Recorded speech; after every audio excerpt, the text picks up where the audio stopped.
गुज़िश्ता चंद हफ्तों में अमरीका ने कुछ अहम फैसले किए हैं जिनके तहत मुख्तलिफ ममालिक से दरामद की जाने वाली अशिया पर महसूलात यानी टैरिफ में नुमाया इजाफा भी किया गया। और इन अशिया में खास तौर पर इलेक्ट्रॉनिक्स, स्टील, मशीनरी और नई टेक्नोलॉजी से मुतालिक मसनूआत शामिल हैं। और अमरीकी हुकूमत का ये मौक़िफ़ है कि ये इक़दामात उनकी मकामी सनतों को तहफ़्फ़ुज़ देने के लिए किए गए हैं। ताहम दुनिया भर में माहिरीन माशियात इस पर तशवीश का इजहार भी कर रहे हैं कि कहीं ये फैसले एक नई तिजारती जंग की राह हमवार न कर दे।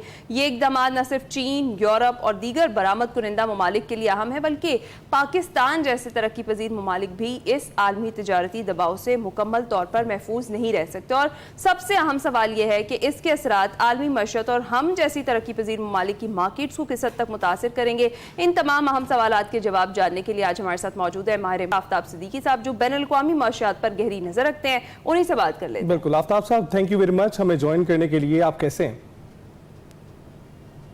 It's a pleasure to be here Ali. Thank you very much. अच्छा, सबसे पहले हम जानना चाहेंगे ये टैरिफ लगाने की जरूरत क्यों पेश आई, और डोनाल्ड ट्रंप कभी टैरिफ लगा रहे हैं, कभी 90 दिन के लिए वापस ले रहे हैं, ऐसा क्यों करते हुए आपको वो नजर आ रहे हैं? आई थिंक दो चीज़ें इसमें अली। फर्स्ट इज़ कि हमें ये समझना चाहिए कि किस किस्म की पर्सनैलिटी से हम डील कर रहे हैं। Donald Trump is a very strong personality, he has got a mind of his own, despite of whatever we think of कि यूएस के जो इंस्टीट्यूशंस हैं बहुत स्ट्रॉन्ग हैं, but Donald had his own view of how to sort of make a generational shift in the economic kind of setup of the world basically। और वो ये चाह रहे हैं कि जिस तरह over the period जो मैन्युफैक्चरिंग बेल्ट है यूएस की वो ख़त्म हो गई है, लोगों के पास जो स्किल्ड लेबर है उनके पास जॉब्स कम है, they would not be able to train their workforce as quickly as possible कि वो नई स्किल्स के साथ आप समझ लें वर्क मार्केट में आते।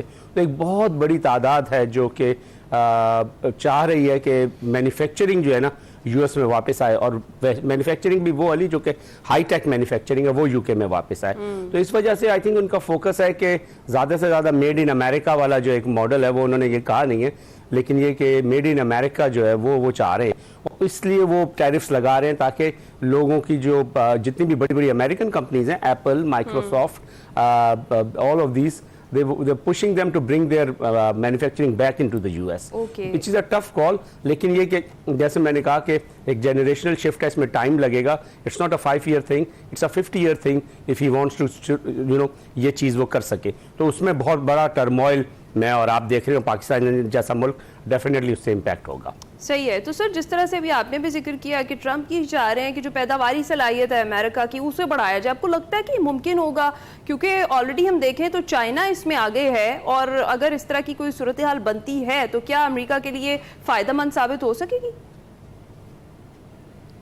नहीं, जैसे मैंने कहा ये टर्मोइल आएगा। अब आपने बात की कि चाइना बहुत आ गया। देखिए एप्पल फ़ोन अगर आप हम सब के हाथ में होता है, एप्पल के तकरीबन कुछ 350 से ऊपर पार्ट्स हैं।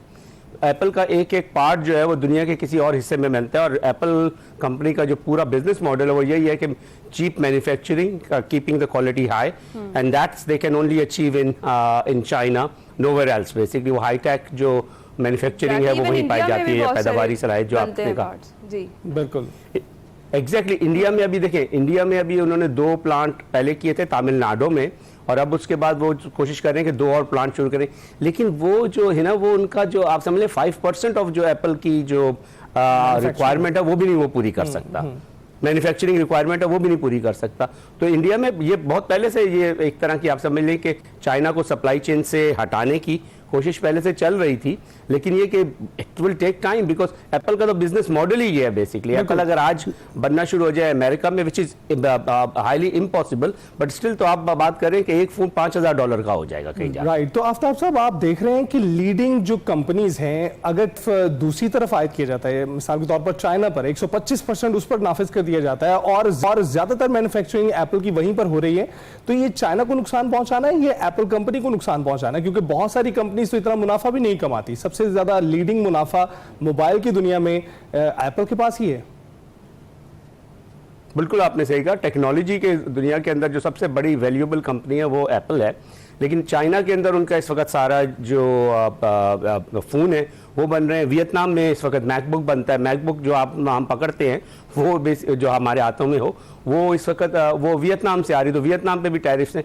तो एक्चुअली जो उसमें जो इनिशियल जो हिट आएगा वो बेसिकली इन फर्म्स की स्टॉक मार्केट पे आएगा. Apple has already lost billions of dollars in stock market valuation because of this tariff situation, जो कि अभी आप समझें कि still up in the air है basically. It can still be sort of go anywhere because China has taken a retaliatory approach which very unlike Chinese. I think आप उनकी जो एक तरह की अप्रोच टुवर्ड्स इंटरनेशनल रिलेशन या trade देखें वो इस तरह करते नहीं है, लेकिन इस दफ़ा उन्होंने काफ़ी सीवियर किस्म की और इमीडिएट रिस्पांस दी है. तो इट विल आई थिंक आपका सवाल का जवाब यही है कि I think both would suffer. The Chinese manufacturing will also suffer and the other thing is the stock market will also suffer. The valuation of these companies will suffer. Alright. और sir Pakistan की बात करें, पाकिस्तान जैसे तरक्की पजीर मुल्क पर क्या असर होगा इस टैरिफ का और किस तरीके से पाकिस्तान फ़ायदा उठा सकता है, या जिस तरीके से हमारी स्ट्रेटजी अभी फिलहाल तो यही कहा गया है कि जाकर बात की जाएगी, एक वफ्द जाएगा, तो आपको क्या लगता है कि पाकिस्तान इस सारी सूरत हाल से किस तरह से फ़ायदा उठा सकता है? आई थिंक पाकिस्तान के लिए it's a multi dimensional challenge. देखिए दो चीज़ें होने जा रही हैं ना. एक ये चीज़ है कि हम पे टैरिफ हैं, हम बहरहाल हमारे जो टैरिफ्स हैं वो कंपैरेटिवली बांग्लादेश, इंडिया, वियतनाम जो हमारे कंपेटिटर हैं हमारी टेक्सटाइल इंडस्ट्री के अंदर, उनसे हमारे फ़िलहाल कम है. हमारी सबसे बड़ी एक्सपोर्ट ही टेक्सटाइल है. तो हमें टेक्सटाइल को प्रिजर्व करने के लिए, बिकॉज हमारा पूरा इंफ्रास्ट्रक्चर इस वक्त पाकिस्तान का, मतलब आप पिछले 50 साल में जो इंडस्ट्री डेवलप की है, जिसको हमने रिबेट्स दिए हैं, जिसको हर किस्म की सहूलत दी है, वो टेक्सटाइल है.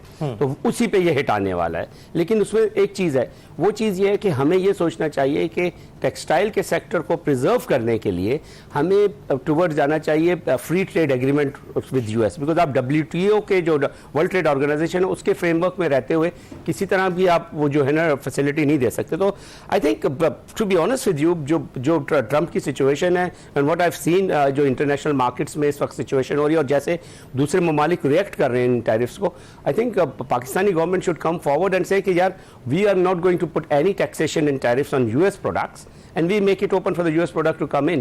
What will happen is that will give a very solid message to and positive message to Trump in itself, because Trump आप समझ लें कि बहुत पर्सनैलिटी ड्रिवन आदमी है. वो देखते हैं कि उन्होंने जो कहा है उसका रिएक्शन या उसका डायरेक्ट रिएक्शन दूसरे लोगों ने क्या दिया है. If you put that forward probably we get a kind of positive response from Trump, and from there onwards देखिए हमारे यहाँ पे बहुत बड़ी इस वक्त कॉपर एंड गोल्ड माइन की डेवलपमेंट चल रही है. we've got a lot to offer to US because सब कुछ हुआ है, लेकिन जो मेटल मिनरल्स जैसे कहते हैं, कॉपर, लिथियम, ये सारे जो चीजें, उन पे कोई टैरिफ्स नहीं आया. तो हमारे पास वो मार्केट भी खुली हुई है बेसिकली. उसकी इंपोर्ट के लिए हम रिफाइनिंग फैसिलिटीज वगैरह यूएस से लें और वहां पे काम उनके साथ मिलकर काम करें, तो अपना ट्रेड डेफिसिट कम करें. हमारा ट्रेड डेफिसिट बहुत बड़ा नहीं है in larger scheme of things as far as the US is concern.